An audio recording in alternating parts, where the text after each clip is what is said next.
procurada aí por muitos nesse período de pandemia. Eu vou aproveitar, já que a gente vai falar desse assunto, ô Juliana Moya, eu vou convidar também para participar com a gente a Melissa Ariel Pires, que é advogada que participa logo após a sua participação, mas a Melissa é especialista em direito à saúde, então vou convidá-la para participar com a gente desse debate, que eu acho que vai ser bem interessante. Melissa, bom dia. Tá sem áudio, ó, o seu áudio. Pronto, liguei. Bom dia, Juliana. Bom dia, Renata, Átila, todo mundo que nos acompanha hoje aí. Melissa, qualquer pergunta pode fazer aqui para a Juliana, tá? Vamos lá. O assunto não vai se esgotar, com certeza. É verdade.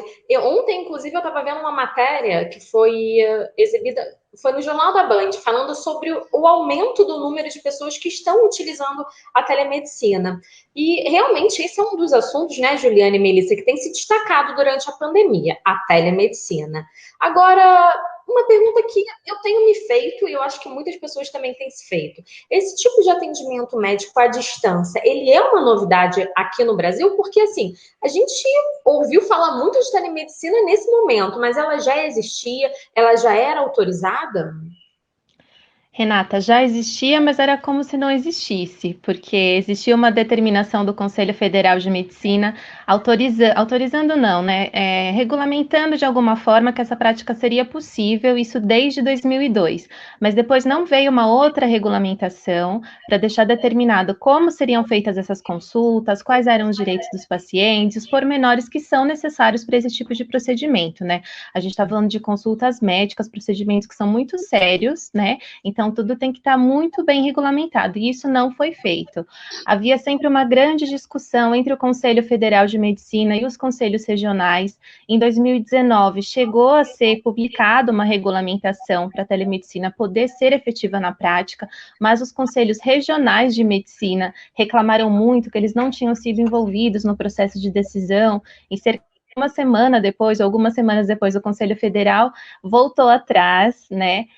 Revogou essa regulamentação, então ficou nesse embate. Quando veio a pandemia, o assunto veio à tona outra vez, e surgiu a necessidade disso ser regulamentado com alguma rapidez, né? Então, foi o Ministério da Saúde que atuou, o Conselho Federal de Medicina disse que autorizava os médicos a executarem essa prática, né, no contexto da pandemia, enquanto durasse a pandemia, e aí veio essa regulamentação, que é o que está em vigor agora. Então, já existia, não havia regulamentação específica, com a pandemia isso veio muito rapidamente.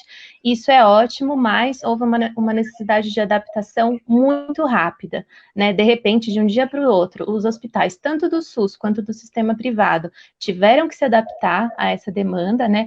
E os próprios consumidores ainda hoje têm muitas dúvidas sobre como acontece, quando pode acontecer, né? A teleconsulta, em que circunstâncias, e até muitos consumidores ficam com muitos receios, né? Porque um atendimento à distância, o médico não vai me ver, não vai me examinar, será que isso é efetivo? Então, até agora, desde abril, quando tudo isso começou a se dar na prática, né, a gente continua com esses grandes questionamentos. Eu vou fazer uma pergunta aqui para a Melissa, Juliana, porque assim, você falou sobre essa questão da falta de regulamentação, né? Eu queria saber, na sua opinião, Melissa, por que essa regulamentação demorou tanto a vir? Por que foi necessário uma pandemia para que a telemedicina fosse regulamentada? Primeiro, assim, a discussão é antiga, como bem a doutora Juliana falou. A gente tinha um cenário de isolamento social, né? E a gente precisava continuar garantindo, ainda nesse cenário de isolamento social, a assistência médica, não só pelo SUS, como pelos planos de saúde. Então, a telemedicina veio, assim, como uma necessidade, né, de manutenção da assistência médica para todos nós. Só que esse cenário, né, da telemedicina também veio num cenário de redução dos prazos de atendimento dos planos de saúde, né, doutora Juliana? A gente viu que existiam garantias de atendimento, né, num determinado prazo, que depois foram flexibilizadas pela agência. Aí você imagina o beneficiário do plano de saúde que quer buscar um serviço novo, uma telemedicina, mas ao mesmo tempo o plano de saúde já não tem mais tanta garantia de atendimento assim, porque os prazos foram flexibilizados. Então, tudo isso dentro desse cenário causou muita dúvida para o consumidor, até porque o atendimento dos planos de saúde a respeito disso a gente viu as denúncias que foram apresentadas aqui no programa, a gente viu que faltava informação para o consumidor. Quem tinha outros problemas que não Covid, teve dificuldade de atendimento, né? Enquanto estava em vigência essa flexibilização da garantia do atendimento. Agora, ô Juliana, se você quiser acrescentar aí algo ao que a Melissa falou, tá? Fique à vontade, Juliana. Esse teleatendimento, eu acho que é uma dúvida muito comum hoje. Ele também é válido para os pacientes que têm sintomas de coronavírus? Ou não? Houve uma separação, uma discriminação uma discriminação, quando eu falo assim, no sentido de discriminar quem poderia ser o paciente que poderia ser atendido através da telemedicina. É uma dúvida muito comum, Renata, porque a telemedicina foi aprovada no contexto da pandemia, mas ela é possível para todos, não só para quem tem sintomas de Covid ou precisa de acompanhamento em decorrência do diagnóstico de Covid, né? Porque a intenção foi justamente essa, tirar a sobrecarga dos hospitais, das unidades de saúde, a partir do momento que as pessoas não precisam mais se dirigir, né, para uma consulta presencial, os médicos ficam disponíveis para atender outras situações mais graves. Então, foi esse o intuito dessa regulamentação. Agora, para quem tem Covid, se a pessoa tem sintomas leves, quer descartar o diagnóstico, quer tirar dúvidas, ela pode fazer uma consulta por telemedicina. Mas quem já tem sintomas mais avançados, tem muita probabilidade de ter a contaminação porque se aproximou de alguém com diagnóstico confirmado, situações assim, a pessoa deve sim procurar um hospital. Tá? E nessas situações, o monitoramento, se a pessoa, por exemplo, foi ao hospital, teve o diagnóstico positivo, mas a orientação foi para que ela ficasse em casa de quarentena até se recuperar. Esse acompanhamento pode ser feito pela telemedicina, mas como a gente sabe que os sintomas de Covid podem piorar de uma forma muito rápida, quem está desconfiado é bom ir logo ao hospital e depois lá vai receber a orientação correta. Mas para outras situações, a pessoa precisa marcar uma consulta dermatológica ou de outra especialidade médica, ela deve entrar em contato com o plano de saúde para saber como funciona essa consulta através da telemedicina, ou pelo SUS também as marcações têm sido feitas dessa forma. O SUS também está oferecendo a telemedicina? Sim, a gente sabe que isso varia muito em cada cidade brasileira, né? Nas capitais, no interior, isso varia muito, mas o Ministério da Saúde tem anunciado que as unidades básicas de saúde estão preparadas, né? Tem muitos médicos e enfermeiros disponíveis para dar orientação à distância, em chamadas de vídeo, chamadas telefônicas, né? Da forma que esse paciente precisar.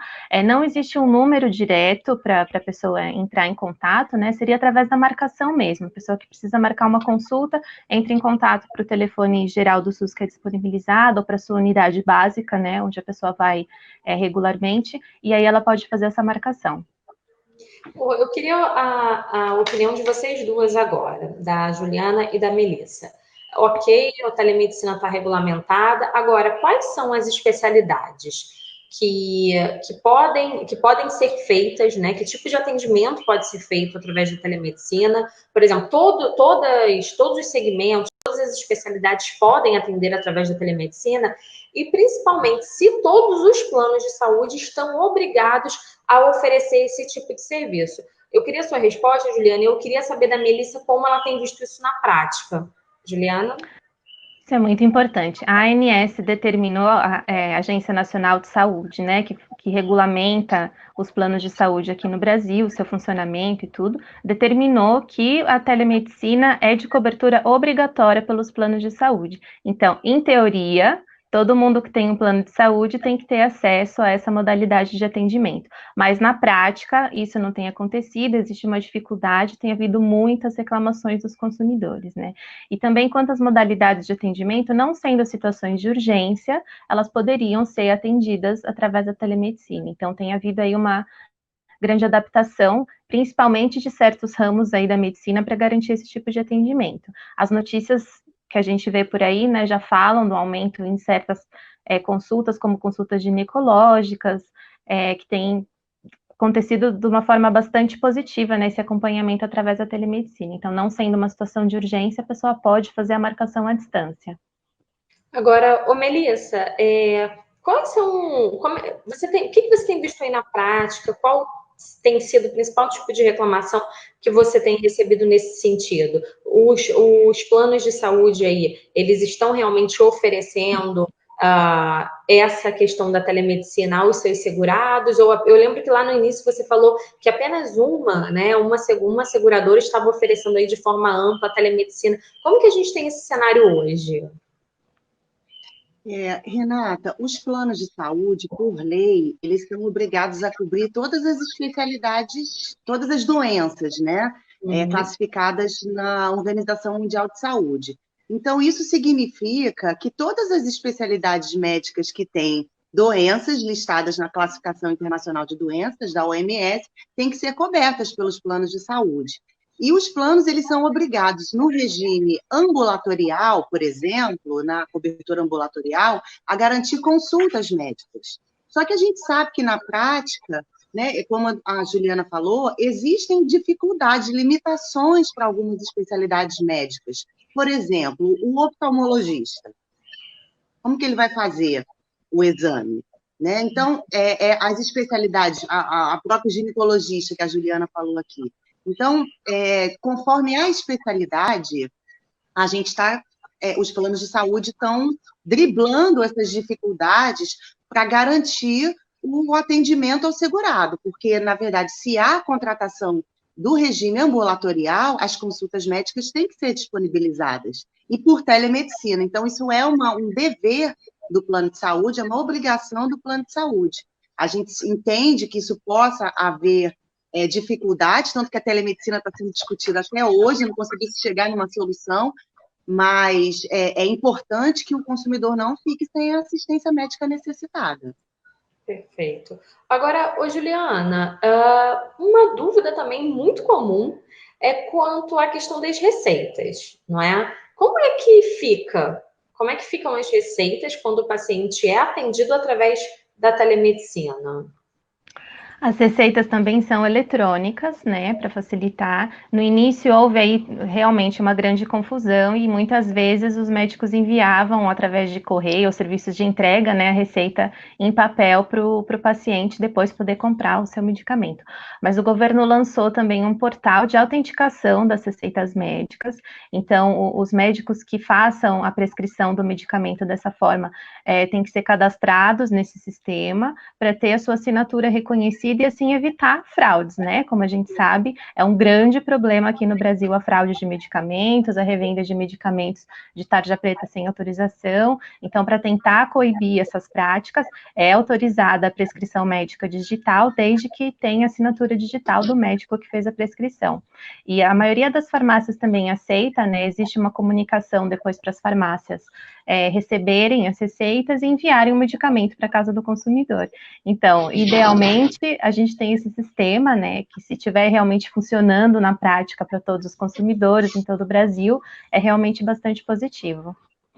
Ô, Melissa, e os consumidores, os segurados, os pacientes, têm encontrado dificuldades nessa questão da receita eletrônica, como colocou aí a Juliana?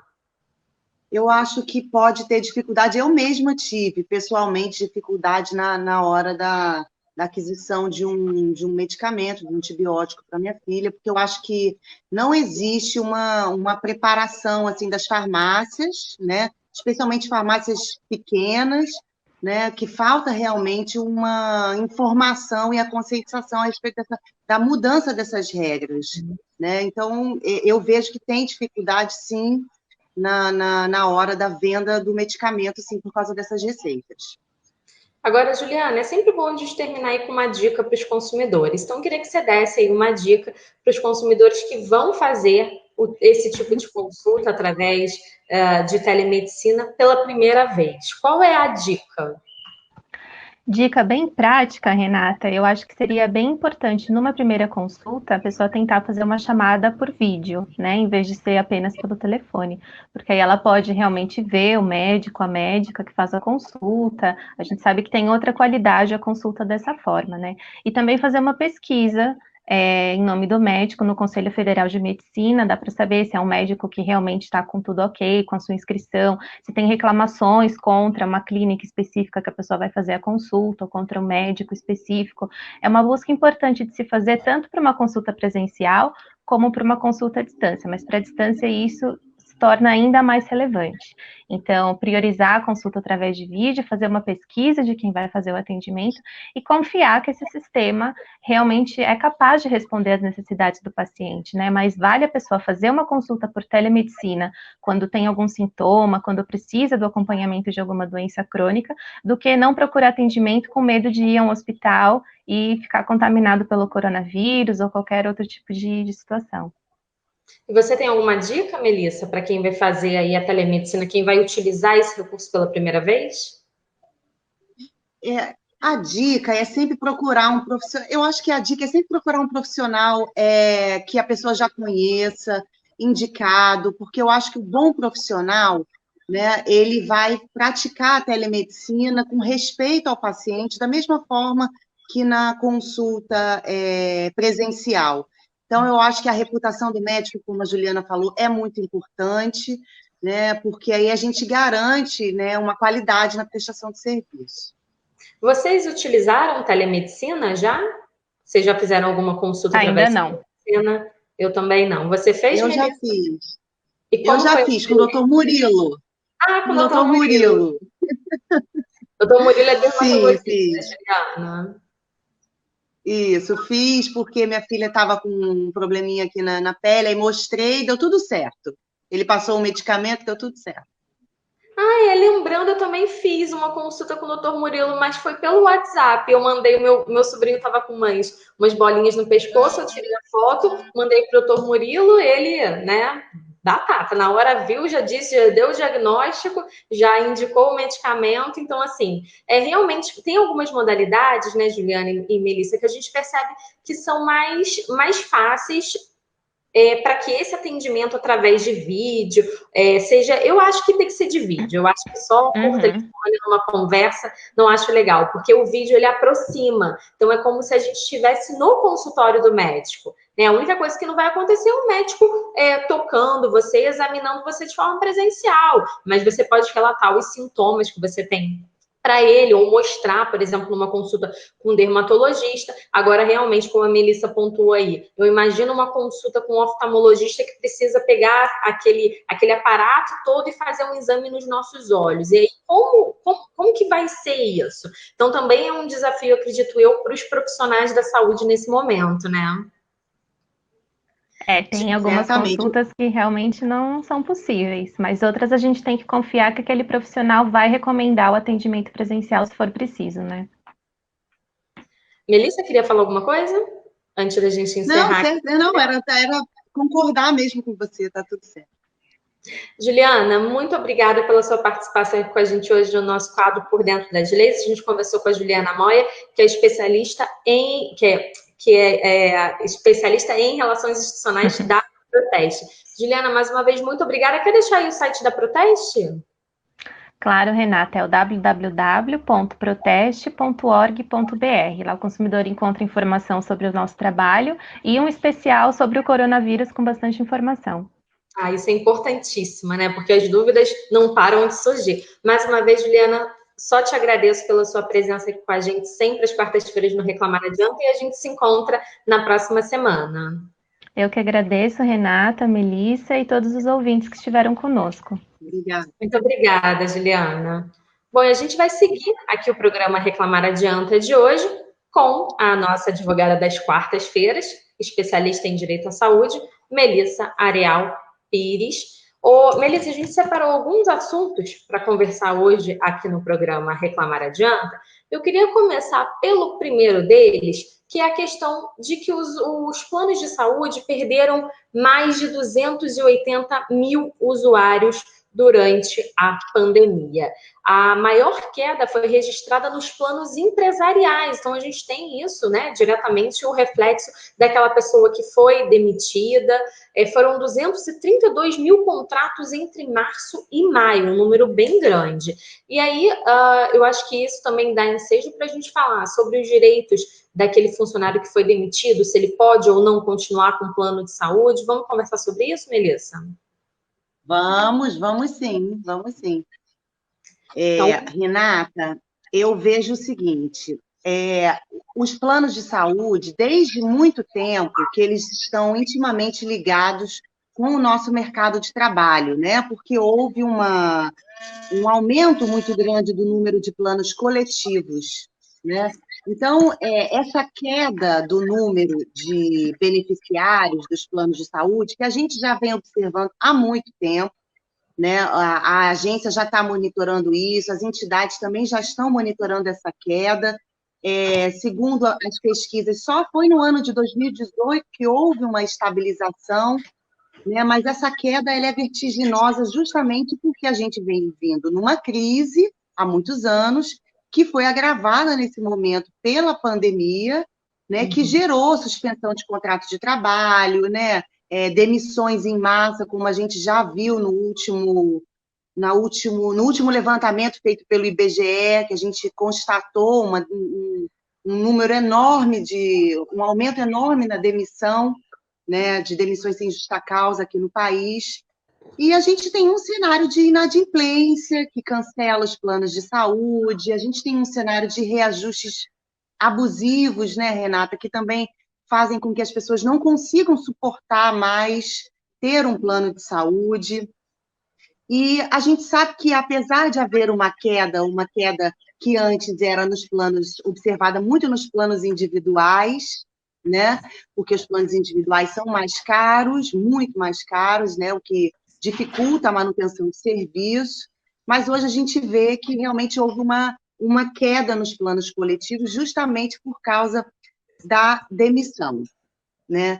Mas a gente precisa observar por que isso está acontecendo, né, Renata? Por que a gente está com esse problema de queda na contratação dos planos de saúde, né? Se é um serviço que é o terceiro maior desejo do brasileiro hoje em dia ter um plano de saúde, sim, né? Então, por que isso acontece? Por que a gente tem essa queda? Por quê? Porque a gente não consegue mais pagar o plano de saúde, né? O plano de saúde ficou um serviço caríssimo, né? E a solução para isso, como a gente já ouviu as entidades de defesa dos planos de saúde, a Plena Saúde, por exemplo, dizendo que a solução para essa queda seria resolver a questão da venda dos planos individuais, né, Renata? A gente sempre conversa aqui que a gente tem um problema na coletivização dos planos de saúde, porque os planos coletivos não têm reajuste controlado, e aí isso estimulou os planos de saúde a não venderem mais planos individuais, e hoje existe essa preocupação. Só que como que as operadoras querem resolver esse problema? Né? Como que elas querem resolver isso? Criando os chamados planos populares. Lembra, né, Renata, que a gente sempre comentou aqui dos planos populares, com restrições de atendimento, reajustes não controlados pelo governo. Então, as propostas hoje que nós temos para solucionar esse problema, infelizmente, não são propostas que vão solucionar o problema. Então, a gente fica na estaca, volta para a estaca zero. Desculpa, Melissa, eu acho que, na verdade, assim, essa questão dos planos populares que a gente já debateu algumas vezes aqui no Reclamar Adianta, ela pode contribuir para acentuar um problema que já existe, porque, assim, os planos populares, eles vêm com um preço muito baixo, mas com uma série de restrições.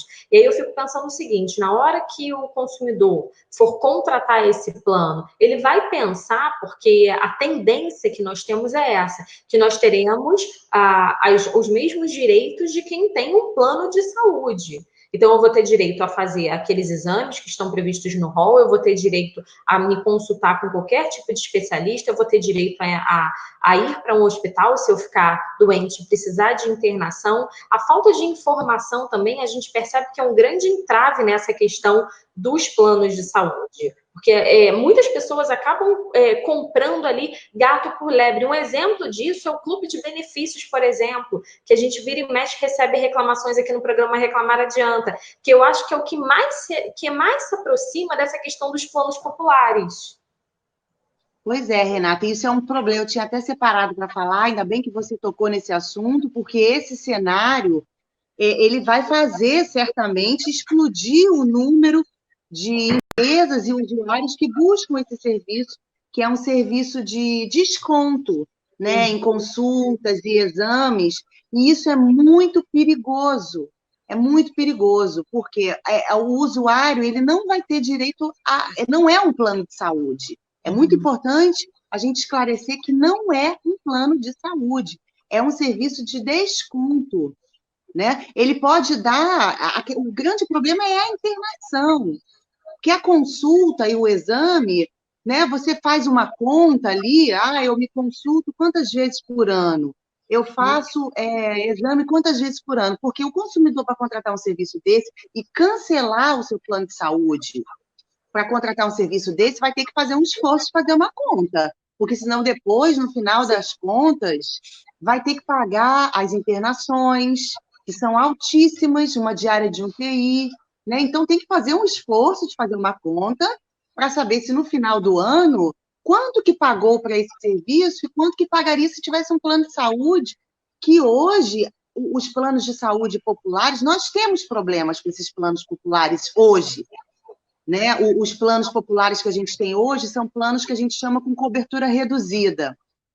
Quantas denúncias, Renata, você já recebeu aqui de planos de saúde com cobertura reduzida, né? Não tem a rede de atendimento, não existe a rede de atendimento disponível, né? Infelizmente, o produto é vendido e a assistência não é entregue, né? Então, se hoje a gente tem um problema de assistência nesses planos com cobertura reduzida, imagina se a gente conseguir seguir com esses planos populares. Esses planos populares hoje não têm respaldo legal nenhum.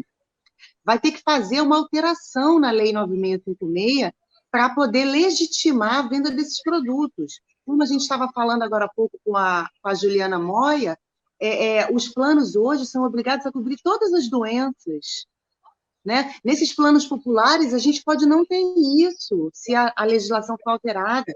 A gente vai ter restrições de atendimento para idosos, para doentes crônicos. A gente vai ter limitação na abrangência territorial, né? Se você não tiver um exame disponível no município, você não vai poder fazer no município vizinho, você vai ficar sem a cobertura. Então, assim, a gente tem um problema muito grave, né? E essa proposta é uma proposta que ainda não foi resolvida, a gente já vem falando há tempos aqui, né, Renata? Ainda não foi decidido, né? E no final do ano passado, houve um fórum, né, de saúde suplementar na Fena Saúde, com a participação de várias entidades, onde o objetivo é realmente difundir essa ideia do plano popular, né, para que, como se isso fosse a solução do nosso sistema de saúde. E não é a solução, pelo contrário, nós vamos ter mais problemas. Vai explodir, se as pessoas hoje reclamam da judicialização, vai reclamar muito mais depois. A gente já está avisando aqui há muito tempo isso.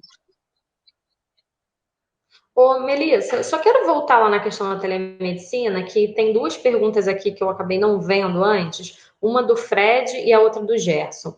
O Fred diz assim: eu questiono a questão da telemedicina, pois como os médicos poderão fazer uma avaliação do que tem o paciente sem examiná-lo? Vão receitar mediante somente a descrição do que diz sentir o paciente?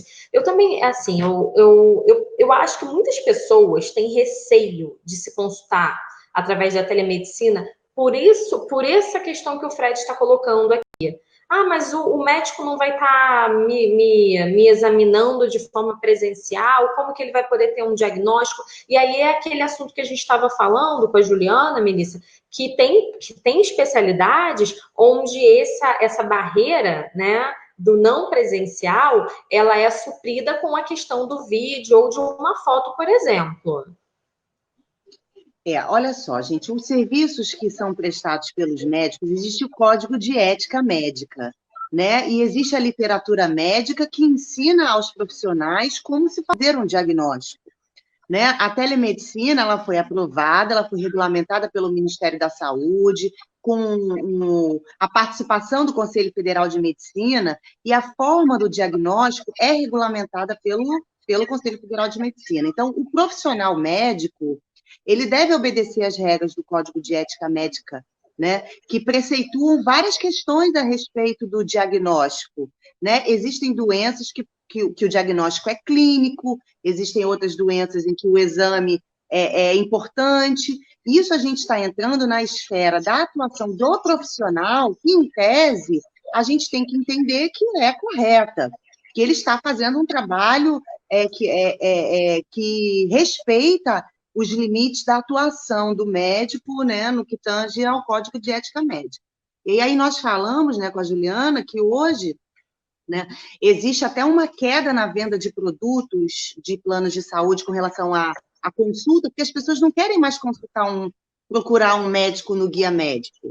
As pessoas querem um médico de confiança. Então, esse tipo de questionamento a gente não faz com um profissional que a gente confia, né? Se o profissional falou, não, eu estou apto a atender telemedicina, eu estou dentro das regras, né? A gente tem que, a gente confia, né? A princípio, a boa-fé é presumida, a má-fé tem que ser provada. Então, a princípio, o médico, o profissional, que respeite as normas éticas, ele está disponível para realizar a teleconsulta, o teleatendimento, nos termos em que foi aprovado pelo Ministério da Saúde e pelo Conselho Federal de Medicina, que tem, obviamente, as suas limitações, como nós falamos aqui. E essas limitações têm que ser de conhecimento do paciente, né, preservando a relação médico-paciente. O Gerson também faz uma pergunta, Melissa, ele diz assim, na telemedicina, como ficam as solicitações de exames, já que os laboratórios e clínicas de exames exigem as guias originais para realizar esse tipo esse procedimento?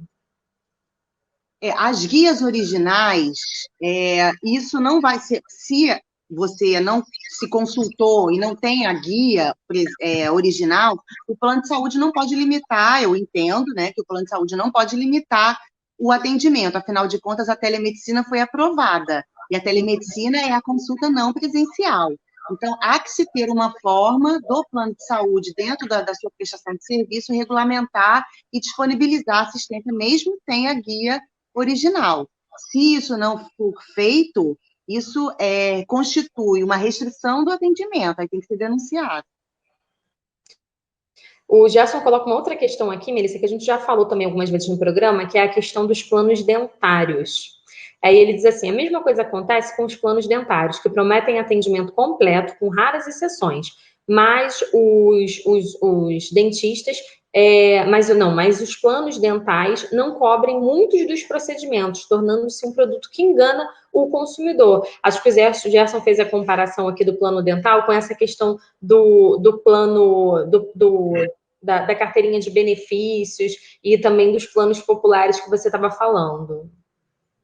A gente viu, né, que junto com nessa avaliação da queda dos planos, né, houve um aumento da comercialização desses planos odontológicos, né? Houve também um aumento da comercialização nos planos para as pessoas mais velhas, né? Mas especificamente com relação a esses planos odontológicos, eles se submetem ao mesmo regramento, né? Não o plano de saúde e o plano odontológico não é obrigado a cobrir tudo, existem restrições de atendimento, né, restrições previstas especialmente no rol da Agência Nacional de Saúde, e esse rol ele é muito questionável. Infelizmente, tem muitas pessoas que questionam esse rol porque acaba que limita o cumprimento da obrigação do plano de saúde de cobrir ali aquela doença. Então, em determinadas situações, essa limitação do rol, ela pode ser questionável.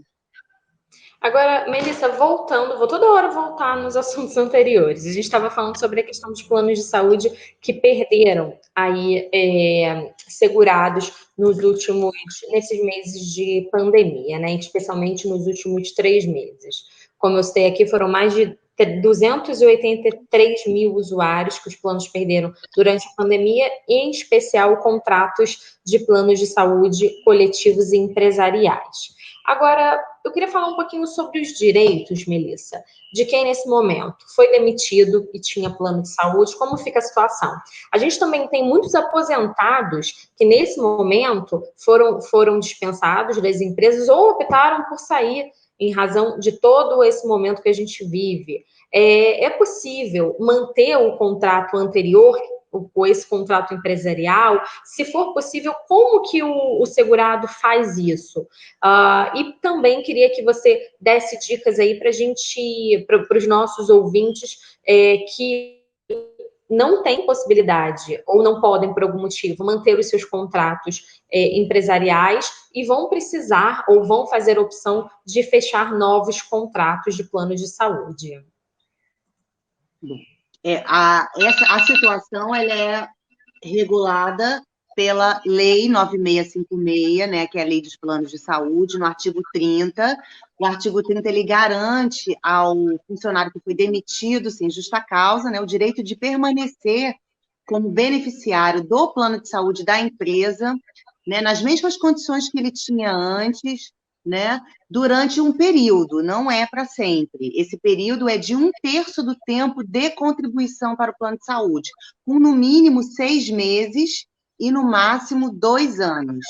Só que aí eu tenho que dizer o seguinte: para ter esse direito, a Agência Nacional de Saúde, ela diz que o ex-funcionário tem que ter contribuído na mensalidade do plano de saúde.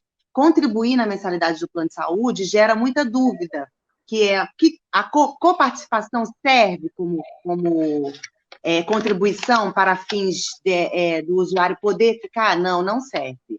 Ele tem que ter contribuído na mensalidade do plano de saúde. Então, se ele não contribuiu, infelizmente, ele não vai conseguir permanecer no plano de saúde da empresa. E esse é um grande problema, porque, por exemplo, tem grandes empresas, as empresas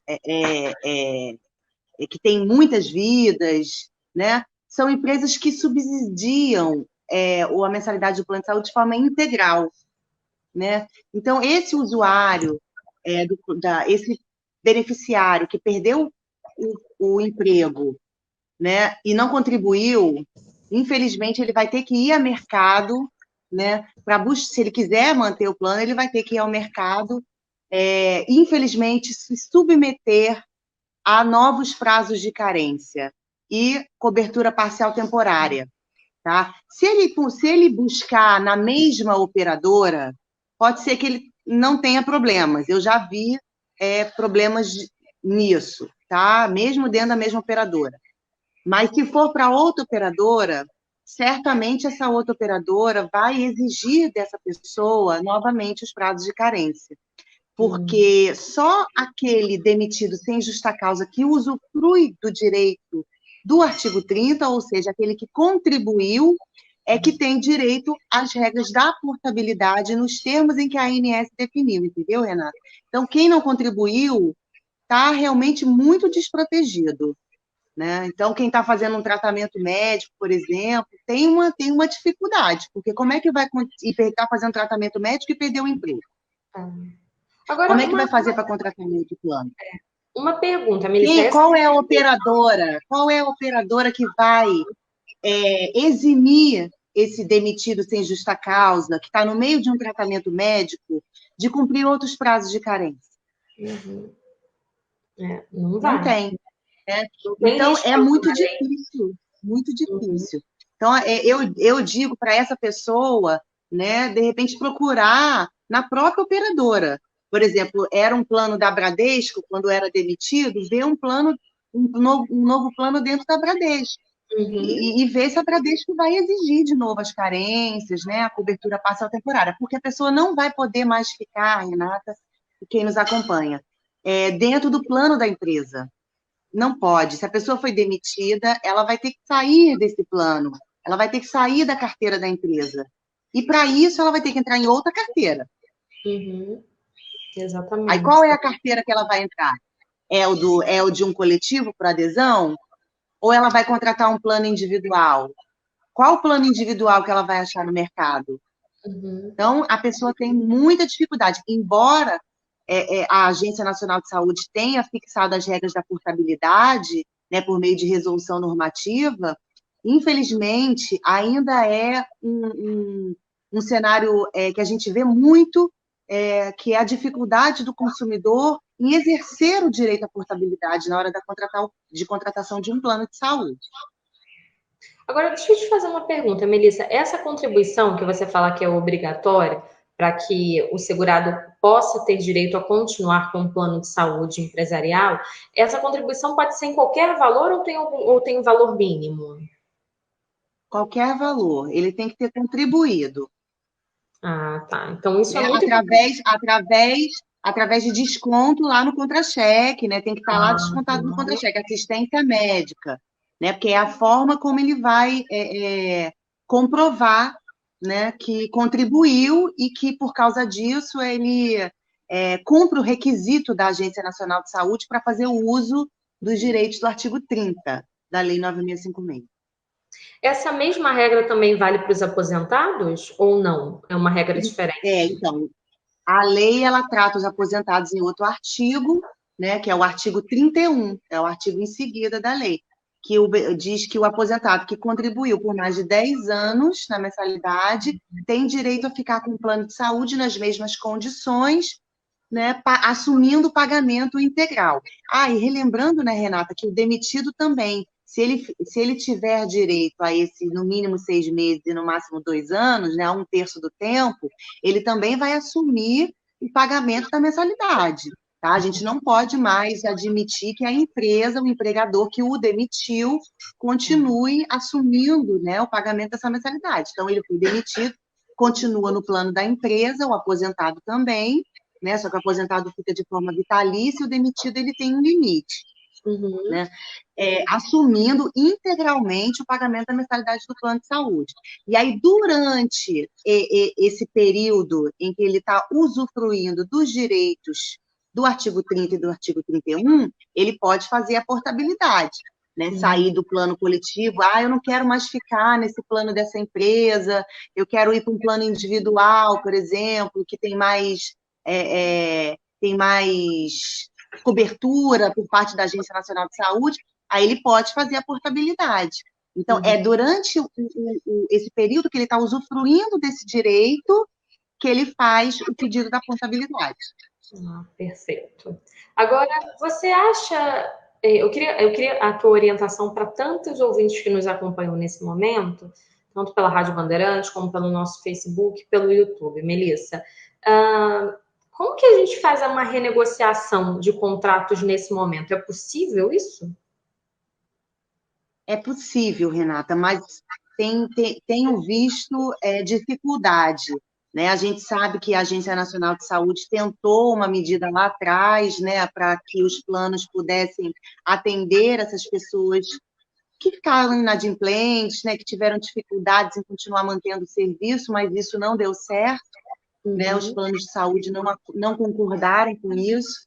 E é possível, através do downgrade, né, do plano de saúde, você pedir a redução da cobertura, né, diminuir a rede credenciada, né, basicamente reduzir a rede credenciada, mudar de um plano individual para um coletivo, mas isso eu não indico, porque os planos coletivos, né, apesar de serem mais baratos, eles não têm a regulamentação da Agência Nacional de Saúde, eles podem ser cancelados unilateralmente, né? Mas, assim, a forma que hoje eu estou vendo que muitas pessoas estão fazendo é, infelizmente, trocando planos de saúde individual por coletivos, né? O que não é indicado, é muito ruim isso, e reduzindo a rede credenciada para reduzir o valor da prestação, porque o grande problema hoje é a rede, né? Se você quer ser atendido na melhor rede, você vai pagar o plano mais caro.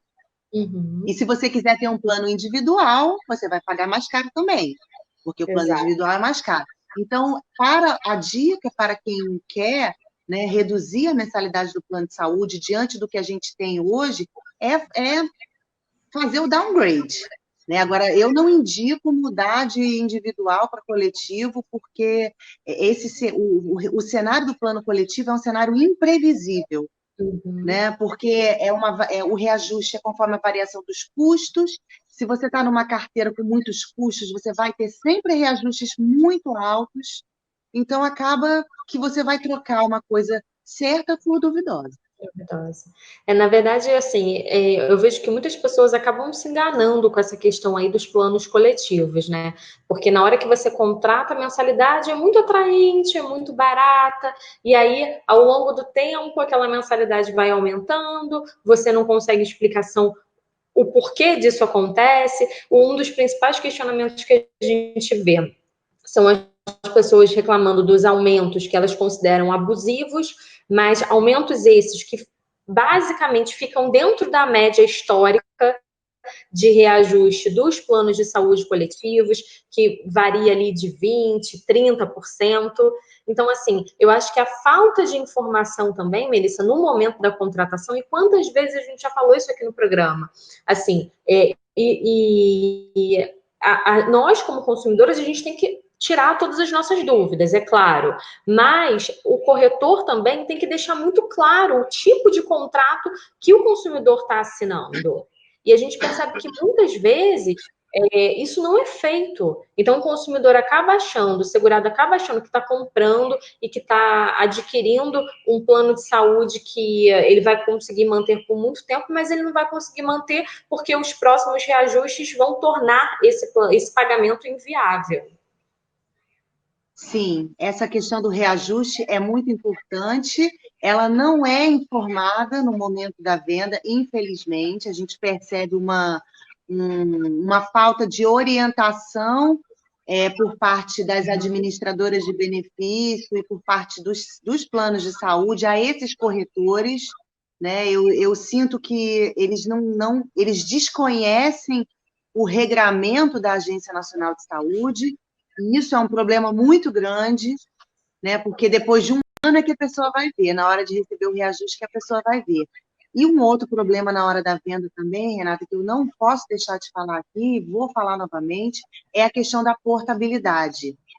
Né? A portabilidade é muito importante nesse momento onde as pessoas estão precisando renegociar os seus contratos. Então, é importante na hora da venda que o plano de saúde informe permita ao consumidor o exercício da portabilidade, porque senão tem muita gente que não vai conseguir dar continuidade aos tratamentos médicos nesse momento de demissão, né? Porque não vai conseguir fazer a portabilidade. E a gente sabe que na hora da venda, né, a primeira coisa que o corretor fala é não, tem que cumprir a carência de novo. Não, o que eles falam, às vezes, não, a carência, não, eu compro a carência você não vai cumprir, não. Mas o problema não é só a carência, o problema é a CPT, são os 2 anos da pré-existência, entendeu? E aí eles confundem a cabeça do consumidor na hora. O consumidor tem que saber que carência é uma coisa, CPT é outra, né? Porque a carência são os 180 dias da internação. Então, ele vai chegar e falar, não, os 180 dias da internação está tudo certo, mas e a doença pré-existente? E a exigência do preenchimento da declaração de saúde? Né? Então, falta muita informação e o consumidor acaba contratando um produto que não sabe que está ilegal. Muito embora todos eles sejam vendidos assim, de forma ilegal, né? Porque é um contrato de adesão, e por ser contrato de adesão, você não pode mudar, e isso depois pode ser questionado na justiça. Mas isso não impede, né, que o corretor explique as condições daquele contrato. né? E se o corretor não está explicando, é muito importante que o consumidor corra atrás, porque depois, na hora de pedir a cobertura de um tratamento, não vai ter. Não vai ter. É verdade. Agora, Melissa, a gente já está chegando quase ao fim, e ficou um monte de assunto para trás que a gente ia conversar hoje. Mas, para a gente fechar aqui o programa, eu queria que você desse aí algumas dicas para os nossos ouvintes que perderam aí o plano de saúde ou que vão conseguir aí superar esse momento, fazer um esforço financeiro e conquistar aí esse sonho de ter um plano de saúde. Quais são as dicas para quem está pensando em fechar novos planos? O que não pode ficar, o que o consumidor não pode deixar para trás? Eu acho que o consumidor ele precisa fazer uma busca no mercado das opções que ele tem à disposição e comparar essas opções. É muito importante isso.